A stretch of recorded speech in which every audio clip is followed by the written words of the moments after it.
how many quarterbacks got taken in the first round? Were there even any defensive players drafted? And then what are some of the top prospects to look for going into day 2? Let's talk about that.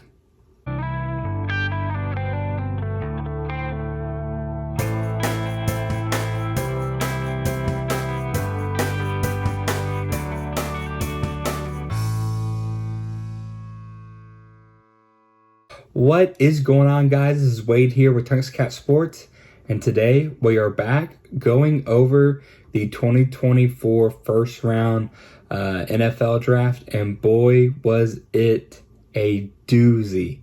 Again, every year we go into these drafts, you always think there's a game plan of what's going to happen. There really won't be any surprises, but of course, every year something happens, whether it's a run of a certain position or it's a team that reaches for just a prospect that nobody really had, especially in the first round, or a trade that nobody really saw coming. And that's something I look forward to the most, even though the Texans, they didn't have a first round pick because they traded it away. Then again, you never know, they might trade back in. But even if your team doesn't have a first round draft pick, it's still just so exciting because sometimes you just really have no idea what these front offices decide and want for their teams.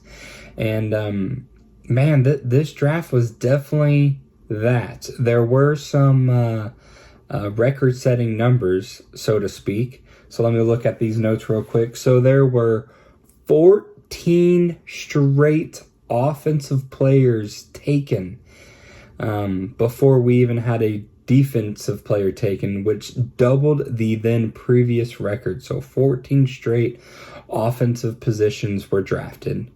And then there was a total of the 32 draft picks, 23 were of offensive positions, which again, that was also a record. And then as we get later into this video, you will see just how many quarterbacks were taken. I thought at 5, I was kind of pushing the needle. No, that wasn't pushing the needle whatsoever, as these teams certainly were hungry for some quarterback talent. But without further ado, let's jump into the first 8 picks of the NFL draft. So as you can see, we got the first 8 picks, and as you notice, we've got some check marks. So the green check marks are the picks that I actually got right. I nailed. I got the pick, like the position right, the player right, and the team that drafted them, everything correct. The orange is I got that position right. So we'll go further into that as we get deeper in the video. Spoiler alert, there weren't a lot of green check marks after the 16th pick. But kicking it off first, of course, Chicago Bears, they did go ahead and select Caleb Williams with their first round selection. Wasn't much debate about that, especially once they moved on from Justin Fields. At number 2 was Jaden Daniels by the Washington Commanders. Daniels, again, I think this made the most sense. He fits that style of offense. I think you're going to see a lot of RG3 type plays, which I'm a fan of. I think to be successful in the league, you got to have a mobile quarterback, and Jaden Daniels brings that. And then at number 3, we had the Patriots, as they did go ahead and select Drake May. Again, though, these top 3 selections, there really wasn't much doubt about what was going to happen. There was a lot of talk about the Patriots maybe trading down, but nothing really progressed. The Arizona Cardinals ended up picking number 4 overall, and they got Marvin Harrison Jr., an elite, game-changing wide receiver for Kyler Murray. You can't knock him for it. Marvin, he's supposed to be one of those generational prospects, and that is what the Cardinals got, and I don't blame them whatsoever for deciding to just stay put and get their guy at number 4. Number 5, the Chargers. They went with offensive tackle Joe Alt. Again, this makes sense. Jim Harbaugh, he wants to run the football. So it really makes sense that they got a star tackle to start protecting Justin Herbert. Giants, they did go ahead and select Malik Neighbors out of LSU to be their prime star wide receiver, helping Daniel Jones. Again, there was a lot of talk that they might be selecting J.J. McCarthy. That never progressed. And now moving on to number 7, the Tennessee Titans. They went and took an offensive tackle, but they took J.C. Latham as Joe Alt was already taken. So that is the orange check mark. So the orange check mark means I got the position right, I just didn't get the player right. Titans, they got themselves a great new left tackle or right tackle who will try to beef up the run game, protect Will Levis, and really give him a shot to lead this offense. And then the first major shocker, head scratcher, I could not believe it. Michael Penix Jr. going to the Atlanta Falcons at 8 overall. Certainly a shocker for me. The Falcons, I thought they had much more needs, especially on defense, as their defense was atrocious last year. So I really thought they should have just stuck with defense. And also, not to mention, they paid Kirk Cousins a ton of money. North of $100 million they paid Kirk Cousins to lead the team for the next 2 years. So they drafted Penix at 8 overall to potentially sit for at least 2 years. I'm not saying that's bad for Penix. That's probably better for him. He gets first round money. He gets to sit for a few years, learn behind Kirk Cousins. So that's great for him as a player and as an individual and someone who, for setting up his family down the line. But for Falcon fans and just the team in general, just doesn't really make any sense. But maybe they know something that we don't. If they were able to move down and collect a couple more draft picks, then I can understand this. But 8, this is where they were slotted. They never moved down. All right. Now moving on through 9 through 16, the Bears.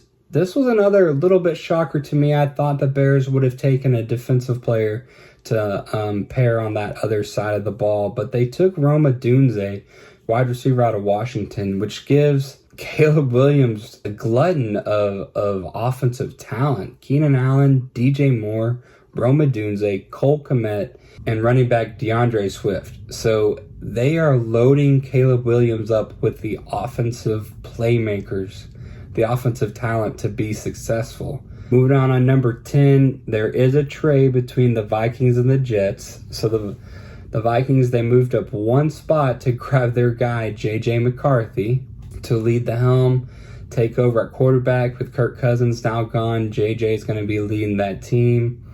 Then at number 11, the New York Jets, they took offensive tackle Olam Fashanu. So he'll be protecting Aaron Rodgers, beefing up that run game for Breece Hall. So that's a great pick for the Jets. I really thought they would have gone Brock Bowers, but they decided to take the offensive lineman, which I don't blame them whatsoever.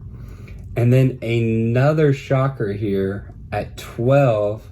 I don't know if this was more of a shocker than Penix, but at 12, Bo Nix. I did have Bo Nix going to the Broncos at pick 30, so it wasn't completely shocked, but taking him at 12 overall, that's where the shock factor came in for me.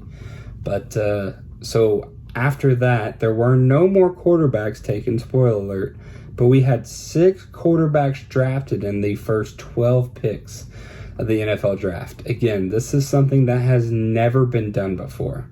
But Bo Nix is now going to be your quarterback in Denver Will he beat out Zach Wilson? He probably has already beaten him out within the few hours he got drafted. Moving on to 13, Las Vegas Raiders. They took Brock Bowers at tight end. That's going to give Gardner Minshew an elite playmaker on the tight end side of the ball to pair with Devontae Adams. So that should be a fun little offense to watch. At number 14, the Saints, they did take an offensive tackle in Talise Fuagi. Again, beefing up that run game, protecting Derek Carr, trying to give him time to let his wide receivers develop. At 15, the Indianapolis Colts, they took a edge rusher in Laiatu Latu out of UCLA. He's going to be trying to wreak havoc against Jags and the Texans and Tennessee Titans. So we'll see how that pick pans out. And then at number 16, the Seattle Seahawks, they did take Byron Murphy. So moving on to 17 through 25, we have the Minnesota Vikings in a trade with the Jacksonville Jaguars in getting Dallas Turner, which this one shocks me for him to still be here. So the Vikings being able to move up only one spot, which they didn't trade away a ton with the Jets, only just day 2 and day 3 picks. So they're able to get their guy J.J. McCarthy, and then being able to get Dallas Turner, who I had going to the Bears at pick 9, being able to get him in the mid rounds of the first round, to me is a steal. So the Vikings have really, they've got a really new team heading into this new season. Again, Kirk Cousins is no longer there. They brought in a couple defensive players from the Texans and Blake Cashman and Jonathan Grenard. So they are really beefing up their defense. And the Vikings should be, the NFC North should be a fun, young division to look for. Jordan Love, J.J. McCarthy, Caleb Williams now. So the NFC North, it should be good. And then the Lions, Jared Goff and Dan Campbell, always a fun group. The Bengals, they did get their offensive tackle. It was Amarius Mims out of Georgia. He's going to be great. No problems. Joe Burrow, hopefully he can protect him and we can finally get Joe Burrow back into the playoffs. The Rams, they did take defensive lineman Jared Verse, trying to replace now retired Aaron Donald. That's going to be a challenge, but they're doing what they can. The Pittsburgh Steelers, I thought they would take a wide receiver here, but they took Troy Fautanu, an offensive lineman. He's going to do good. He's going to protect their new quarterbacks in Russell Wilson and Justin Fields. Chop Robinson, he went to the Miami Dolphins. He's going to beef up that defense and be a great pair, hopefully trying to get the Dolphins into the playoffs and win a game. The Philadelphia Eagles, they took Quinion Mitchell, defensive back out of Toledo. And this was a little bit of surprise as he went a couple picks before Terrion Arnold, who most people had as the number 1 cornerback in the draft. The Jaguars, with that pick that got traded from the Vikings, they did take Brian Thomas Jr., wide receiver out of LSU.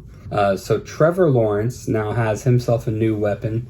So he's got Gabe Davis with the new wide receiver coming over. Still has Christian Kirk. Remember, Calvin Ridley, he signed with the Tennessee Titans in the offseason, and now Brian Thomas Jr. Moving on to the Lions at pick 24, they took Terrion Arnold. The Lions, they did do a trade with Dallas to acquire him, and he was electric. He was great for the crowd, which that was fun to see, but he's going to be even more electric in the Dome in Detroit, locking up Justin Jefferson to the best of his abilities. And then again, like I said, the NFC North, great wide receivers. Jordan Love and the Packers, they have a ton of young wide receivers, so this will be a fun division to watch. Then moving on to our final 8 selections of the night. The Green Bay Packers, they did take an offensive lineman in Jordan Morgan. Again, I thought they needed an offensive lineman to keep protecting Jordan Love, building up his confidence, and that's exactly what they got here. The Bucs, they went and took Graham Barton as their center. I believe he retired at the end of last season, so makes sense to replace that position. And being able to do that here at pick 26 was a great spot. The Cardinals, they took Darius Robinson at pick 27 with the Texans pick from last year. So the Cardinals, they were able to get Marvin Harrison Jr. and now Darius Robinson. So two elite playmakers on both ends of the ball. So it should be fun to watch them. And then Xavier Worthy, he was able to sneak his way into the first round with it being with the Kansas City Chiefs. I had a feeling a team would take a chance with Xavier Worthy, and it was the Chiefs, which is probably the absolute worst team to take a chance on Xavier Worthy. So Patrick Mahomes gets himself an amazing talent at wide receiver. This dude is lickety split fast. Remember, he broke the combine record. He ran a 4.21, I want to say. So yeah, if Rashee Rice with his legal case, if that ends up working out in whatever circumstance you want to take that, whether he misses a year or misses 6 games or nothing even happens, Xavier Worthy and Rashee Rice, they're going to make a young elite duo for Patrick Mahomes. So once again, the rich keep getting richer, unfortunately, for Texan fans and I guess all NFL fans in general. Dallas Cowboys, they did get an offensive lineman. They took Tyler Guyton. The Cowboys, they were smart. They needed an offensive lineman, and they were able to get their guy at pick 29 and were able to get some draft capital in the process. The Ravens, they never traded out to the Broncos because they didn't need to, because Bo Nix went at 12. So the Ravens, they did make a selection. They took Nate Wiggins out of Clemson. He's going to be a great cornerback. He's going to pair nicely with Kyle Hamilton, and the Ravens should have a much improved defense going into the new year. Here we go with our last 2 picks, and these were a little bit surprising in my opinion, as I did not have these guys anywhere near first rounds, let early second round selections. So the San Francisco 49ers, they took Ricky Pearsall, a wide receiver out of Florida, and then the Carolina Panthers at pick 32 to round out the draft, they took Xavier Leggett. So the 49ers with Ricky Pearsall, I guess they're going to try to pair him up with Deebo Samuel and Brandon Ayuk. That does give the 49ers a little bit of flexibility if they do want to move one of those guys later in the year, or if they aren't able to re-sign one of them. So that does give them some flexibility there. And again, pairing with George Kittle and Christian McCaffrey is never a bad thing. And then Xavier Leggett, I'm surprised he went ahead of guys like Keon Coleman and Ladd McConkey and even Adonai Mitchell. I'm surprised the Panthers did that. Well, actually saying it now, I'm really not surprised, because the Panthers have made some questionable decisions with their front office. So just some day 2 players to look for. I got 10 of them right here. So I do have a couple guys that I had projected to go in the first round that never did. So Cooper DeJean, Kool-Aid McKinstry, and then Jazar Newton, awesome defensive tackle out of Illinois.